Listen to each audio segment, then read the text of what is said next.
We're going to take the contents of the Luxury Jewellery Making Kit from Bluestreakcrystals and see how many projects we can make with it. From the beads bag, I'm going to take these items, and from the findings bag, I'm going to be taking the crimp covers and the stirrup bales, and from the rest of the box, I'm going to take the side cutters, the chain nose pliers, and the elasticity cord, and we're going to use that bead mat too.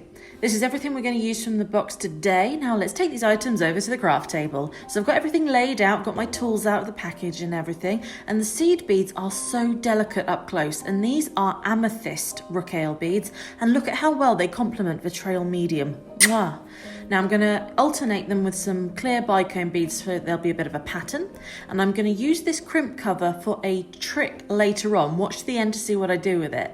I'm going to measure out as much elasticity as I need for a bracelet, so wrap around the wrist, allowing a little extra for tying off knots, and we're going to use the side cutters to trim them.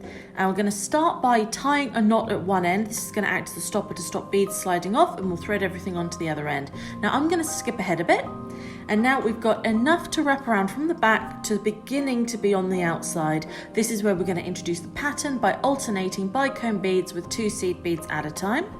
When we're this far in, we now reach the center of the front of the wrist, and this is where I want my pendant to go. So I'm taking this charm with the stirrup bale and combining it into the charm of this bracelet, slide it on, and I'm sandwiching it between 2 bicone beads so it doesn't slip about so much.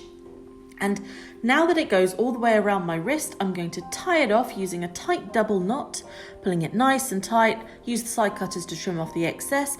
Now that looks really roughed for me compared to the rest of the bracelet, so we're going to use that crimp cover and we're going to wrap it around the knot. It just sits nice and snug in there.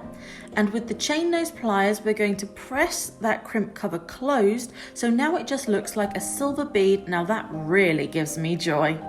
So because it's fitted to me, it slips on nice and easy, and now it looks great. I love it. Like and follow Bluestreakcrystals for more projects like this. Bye.